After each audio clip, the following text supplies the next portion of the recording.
नमस्कार। Video lecture की श्रृंखला में आप सभी का स्वागत है। आज हम चर्चा करेंगे प्रथम विश्व युद्ध के परिणामों के बारे में। प्रथम विश्व युद्ध के क्या परिणाम रहे। प्रथम विश्व युद्ध विश्व की सर्वाधिक महत्वपूर्ण घटना थी। सभी दृष्टियों से यह एक महान युद्ध था।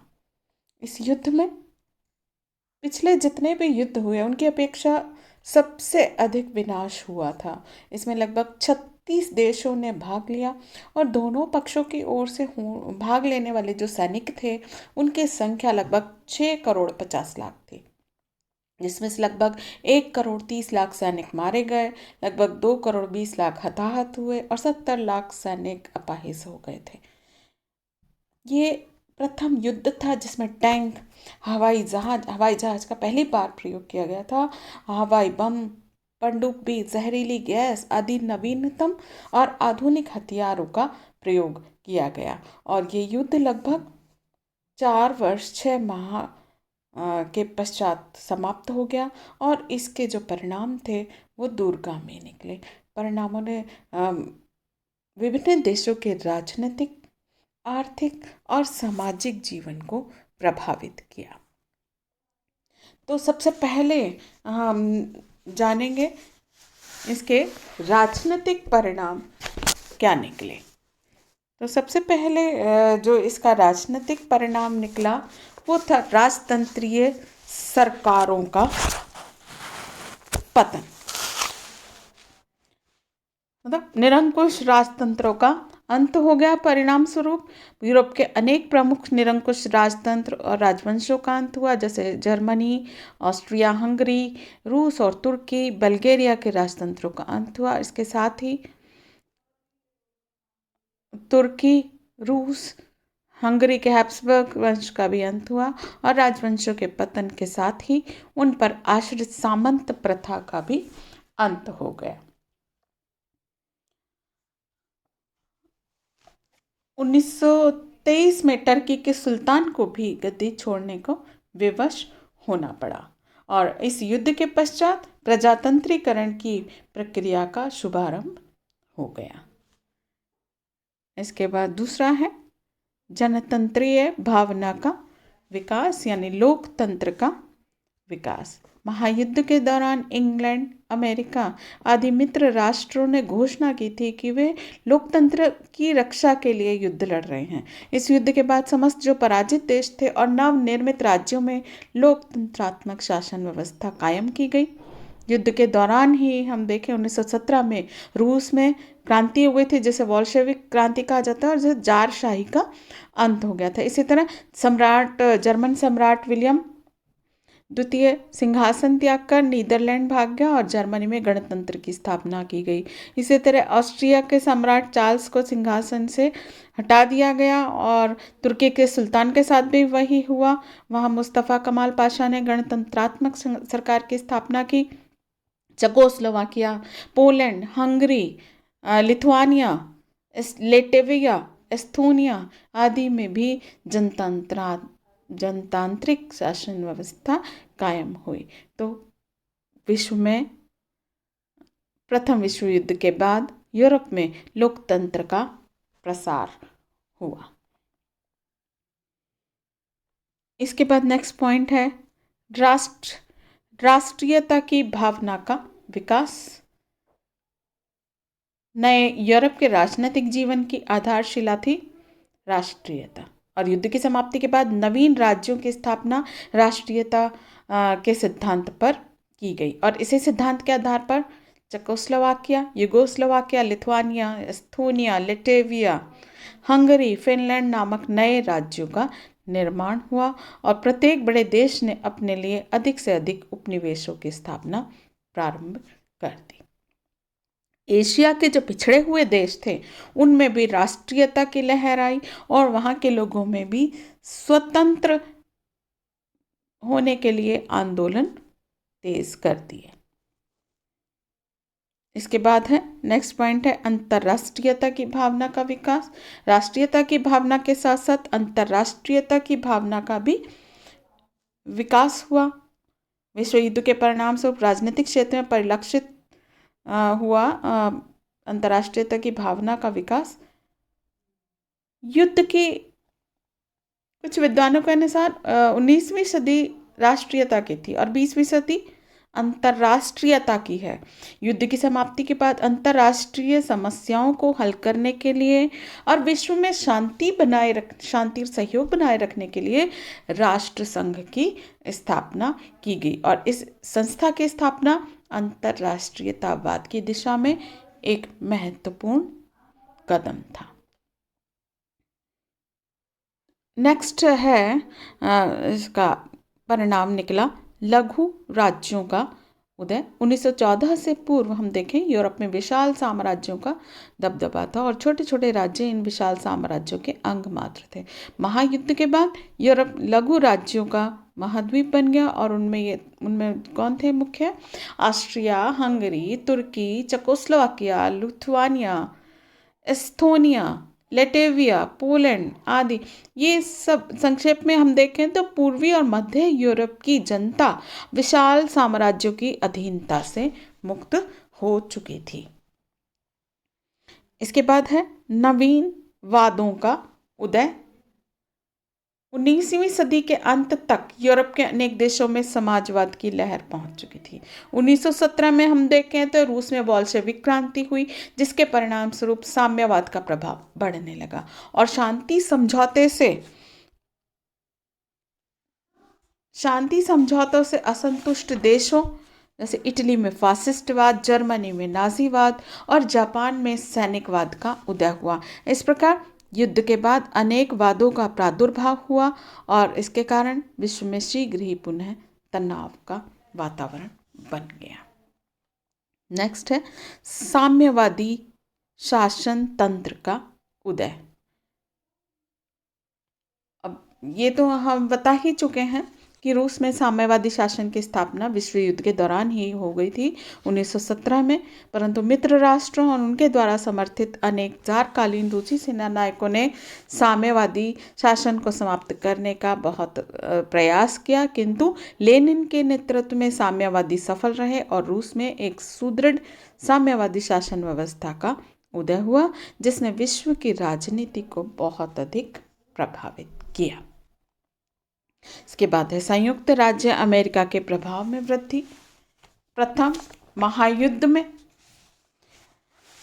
संयुक्त राज्य अमेरिका के प्रभाव में काफी वृद्धि की और यूरोपीय देशों का वो साहूकार बन गया। यूरोप के जो विभिन्न राष्ट्र थे उनका 1 खरब 20 अरब डॉलर का कर्जा था युद्ध के दौरान। उसके बाद के काल में अमेरिका का विदेशी व्यापार बहुत अधिक बढ़ गया था। जर्मनी का व्यापार वाणिज्य बिल्कुल चौपट हो गया था। इंग्लैंड को अब जर्मनी से भी अधिक भयंकर और शक्तिशाली प्रतिद्वंदी मिल गया, जिसने शीघ्र ही संपूर्ण यूरोप के व्यापार वाणिज्य को अपने नियंत्रण में ले लिया। इसके बाद साम्राज्यवाद को प्रोत्साहन। महायुद्ध के परिणाम स्वरूप फ्रांस में आत्मविश्वास की नई भावना का सृजन हुआ। अल्सेस और लॉरेन की पुनः प्राप्ति से यूरोप में उसके राज्य की सीमाओं का विस्तार हुआ। मैंडेट व्यवस्था के अंतर्गत सीरिया, लेबनान, कैमरून, टोगोलैंड आदि उसे मिल जाने से उसके प्रभाव में वृद्धि हुई। इटली का एड्रियाटिक सागर पर नियंत्रण कायम हो गया और ग्रेट ब्रिटेन के संरक्षण में रखे गए तुर्की और जर्मनी उपनिवेश से उसके उपनिवेशिक साम्राज्य का भी विकास हुआ। तो महायुद्ध से साम्राज्यवाद को प्रोत्साहन मिला। जापान और इटली के साम्राज्य इसके प्रत्यक्ष प्रमाण हैं। नेक्स्ट है शस्त्रीकरण की होड़।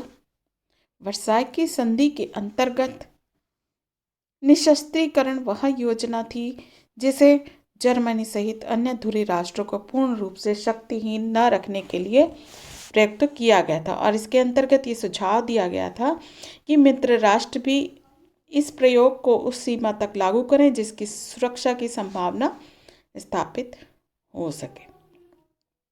लेकिन निशस्त्रीकरण के बजाय शस्त्रीकरण की भावना को ही बल मिला और शस्त्रीकरण के इस होड़ ने द्वितीय महायुद्ध का मार्ग प्रशस्त कर दिया।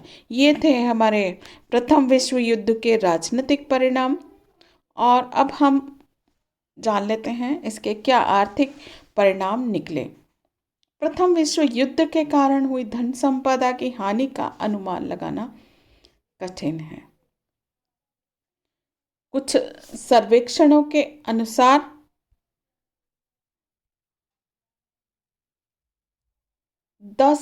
लगभग 10 खरब रुपया तो प्रत्यक्ष रूप से ही खर्च हुआ। और युद्ध काल में पोलैंड की खानें बर्बाद कर दी गईं, रेल मार्ग भी छिन्न भिन्न कर दिए गए, मशीनों को तोड़ फोड़ दिया गया। फ्रांस का भी यही हाल हुआ, कारखाने मकान सब ध्वस्त हो गए। जर्मनी को रूसी सेना ने रौंद डाला, फिर भी पोलैंड और फ्रांस की तुलना में उसको कम क्षति उठानी पड़ी। युद्ध विराम के बाद पुनर्वास की समस्या आ खड़ी हुई। तो संक्षेप में हम देखें तो आर्थिक क्षति से विश्व का आर्थिक संगठन ही डगमगा गया। इसके बाद युद्ध ऋणों की समस्या। प्रथम विश्व युद्ध को जारी रखने के लिए दोनों पक्षों के प्रमुख राज्यों को बड़े पैमाने पर सार्वजनिक ऋण लेने पड़े। 1914 में ही दोनों पक्षों के देशों पर लगभग 8,000 करोड़ रुपए सार्वजनिक ऋण था, जो 1918 तक बढ़कर 40,000 करोड़ हो गया था। मतलब कितना अधिक बढ़ गया था। संपत्ति का विनाश अलग हुआ। युद्ध जब समाप्त हो गया तो इन ऋणों को चुकाने की समस्या थी। इन ऋणों को चुकाना बहुत कठिन हो गया। अधिकांश देशों ने अमेरिका और इंग्लैंड से ऋण लिए थे। स्वयं इंग्लैंड ने भी अमेरिका से कर्ज ले रखा था। तो सभी जो देश थे, इंग्लैंड और फ्रांस, वो सब ऋणों को रद्द करने के पक्ष में थे, लेकिन अमेरिका इसके लिए तैयार नहीं था। एक नई समस्या उत्पन्न हो गई कि जब मित्र राष्ट्रों ने युद्धकालीन ऋणों को जर्मनी से प्राप्त होने वाली क्षतिपूर्ति से जोड़ दिया तो समस्या और भी अधिक गंभीर हो गई। इसके बाद है अंतर्राष्ट्रीय व्यापार को क्षति। युद्धकाल में दोनों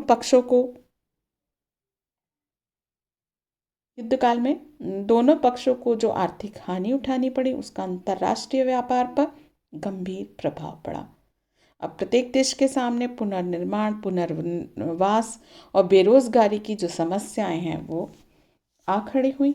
और ऐसी स्थिति में हर देश ने यही सोचा कि कम से कम आयात करें और निर्यात अधिक से अधिक करने की नीति उन्होंने अपनाई। तटकरों में भारी वृद्धि कर दी। इससे अंतर्राष्ट्रीय व्यापार को काफ़ी क्षति पहुंची। इसके बाद है मुद्रास्फीति। महायुद्ध के दौरान दोनों पक्षों का बहुत खरबों रुपया खर्च हुआ और इस खर्च किसी उत्पादन कार्य में न लगाकर विनाश में लगा। और साथ ही युद्ध काल में अनेक देशों के औद्योगिक क्षेत्रों, प्रतिष्ठानों, संचार और यातायात की व्यवस्था को भी भारी क्षति पहुंची। परिणाम क्या निकला कि अधिकांश देशों को सार्वजनिक ऋण लेना पड़ा। तो ऋण को चुकाने के लिए कई देशों ने अंधाधुंध कागजी मुद्रा जारी कर दी। वस्तुओं के जो भाव थे वो आसमान छूने लगे और मुद्रास्फीति ने संपूर्ण यूरोप को आर्थिक संकट में डाल दिया।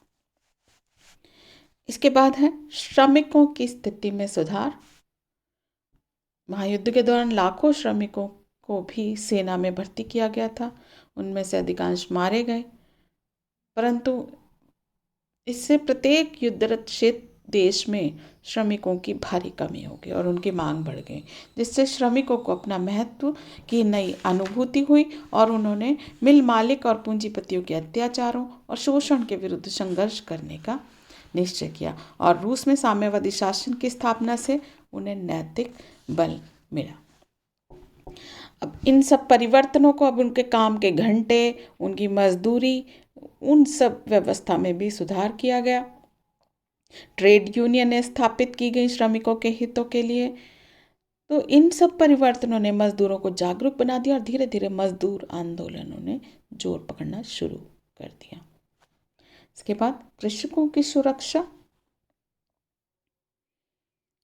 विश्व युद्ध के परिणाम स्वरूप जहां श्रमिकों की स्थिति में सुधार हुआ, वहीं किसानों की स्थिति में भी महत्वपूर्ण सुधार हुआ। फ्रांस, जर्मनी, रूस आदि देशों ने किसानों को भूमि बांट दी और उन्हें भूमि का मालिक बना दिया। तो पुरानी जो सामंतवादी व्यवस्था चली आ रही थी उसका अंत कर दिया, जिससे किसानों की आर्थिक स्थिति में काफ़ी सुधार आ गया। इसके बाद बेरोजगारी की समस्या। युद्ध के दौरान अनेक कारखाने, उद्योग धंधे सब नष्ट हो गए। युद्ध की समाप्ति के बाद लगभग सभी देशों में बड़े पैमाने पर सैनिकों की छटनी की गई। तो इन सब के कारण बेरोजगारी की समस्या जो थी वो उठ खड़ी हुई। इस समस्या के समाधान के लिए कुछ देशों ने शस्त्रीकरण का मार्ग अपनाया, जिससे अंतर्राष्ट्रीय तनाव में वृद्धि होती चली गई। ये थे प्रथम विश्व युद्ध के आर्थिक परिणाम। इसके बाद सामाजिक परिणाम। सबसे पहला इसमें परिणाम है समाज में जनहानि। प्रथम विश्व युद्ध में मैंने आपको पहले भी बताया कि मानव इतिहास की भयंकर त्रासदी थी, और अब तक जितने भी युद्ध लड़े गए उनमें सबसे अधिक विनाशकारी और भयंकर यह युद्ध था। इस युद्ध में लगभग 1,30,00,000 सैनिक मारे गए थे और 2,20,00,000 घायल हुए। इसके अलावा भी लाखों नागरिकों को भी अपने प्राणों से हाथ धोना पड़ा। तो युद्ध के तुरंत बाद कई देशों में महामारी का प्रकोप भी शुरू हुआ। लगभग 40 लाख लोग मारे गए। कई यूरोपीय देशों में तो पुरुषों की कमी हो गई, जिससे जनशक्ति को भारी क्षति हुई। नेक्स्ट है अल्पसंख्यकों की समस्या। पेरिस शांति सम्मेलन में आत्मनिर्णय के अधिकार को मानते हुए बहुत से अल्पसंख्यकों को नवीन राज्यों में समाविष्ट कर दिया गया। फिर भी बहुत सारे लाखों जो अल्पसंख्यक थे वो बच गए। पोलैंड, चेकोस्लोवाकिया, रोमानिया, तुर्की, यूनान, यूगोस्लाविया आदि देशों में लाखों लोग ऐसे थे जो राष्ट्रीय की दृष्टि से इन देशों के नहीं थे, और इन लोगों के हितों की रक्षा का दायित्व राष्ट्र संघ को सौंपा गया। राष्ट्र संघ ने अलग अलग संधियां भी की, परंतु इन अल्पसंख्यकों की जातियों की समस्या का कोई स्थान समाधान नहीं हो सका। बाद में हिटलर जैसे अधिनायक ने, डिक्टेटर ने इस समस्या की आड़ में चेकोस्लोवाकिया और ऑस्ट्रिया को हड़प लिया। नेक्स्ट है स्त्रियों की स्थिति में परिवर्तन। महायुद्ध के दौरान स्त्रियों ने कार्यालयों, दुकानों, उद्योग धंधे आदि में काम करके पुरुषों की कमी का एहसास नहीं होने दिया। उन्होंने युद्ध क्षेत्र में घायल सैनिकों की सेवा का भी महत्वपूर्ण कार्य किया। इससे स्त्रियों में राजनीतिक चेतना और आत्मविश्वास उत्पन्न हुआ और अब वे राजनीतिक अधिकारों की मांग करने लगी। परिणाम स्वरूप 1918 ईस्वी में इंग्लैंड में 30 वर्ष से अधिक आयु की स्त्रियों को मताधिकार मिला। 1917 में रूस में, 1920 में जर्मनी में, धीरे धीरे उन्हें अन्य देशों में भी मताधिकार मिल गया और पुरुषों के साथ उनकी समानता को स्वीकार किया जाने लगा। इसके बाद सांस्कृतिक क्षति हुई। सांस्कृतिक दृष्टि से ये युद्ध विनाशकारी रहा। लाखों नवयुवकों को अपने विश्वविद्यालय, महाविद्यालयों को छोड़कर सेना में भर्ती होना पड़ा। शिक्षा के सरकारी व्यय में भारी कमी कर दी गई। बहुत सारी शिक्षण संस्थाएं बंद हो गईं। बहुत से विद्वान और वैज्ञानिक युद्धों में मारे गए। बहुत सी इमारतें, कलाकृतियाँ नष्ट हो गईं। तो सांस्कृतिक विकास को भारी क्षति हुई। इसके बाद वैज्ञानिक प्रगति। प्रथम विश्व युद्ध में परंपरागत अस्त्र शस्त्रों के अलावा मैंने आपको बताया कि वैज्ञानिकों द्वारा आविष्कृत नवीन यंत्रों का प्रयोग किया गया था। पहली बार टैंकों, हवाई जहाज़ों, पनडुब्बियों, जहरीली गैसों का प्रयोग किया गया। इसके बचाव के लिए भी आविष्कार किए गए। चिकित्सा के क्षेत्र में देखें तो नई नई औषधियों और उपायों की खोज की गई। इन सब के कारण वैज्ञानिक प्रगति को बढ़ावा मिला। इस प्रकार हम देखते हैं कि प्रथम महायुद्ध के परिणाम स्वरूप संसार की जो राजनीतिक, सामाजिक, आर्थिक और सांस्कृतिक अवस्था पर को बहुत अधिक प्रभाव पड़ा। इसके परिणाम स्वरूप विजेता और पराजित दोनों पक्षों को भारी हानि उठानी पड़ी। फिर भी भविष्य की सुरक्षा के लिए कोई ठोस उपाय नहीं किया गया। केवल 20 वर्षों के उपरांत ही संसार को और भी अधिक विनाशकारी द्वितीय विश्व युद्ध का सामना करना पड़ा। धन्यवाद।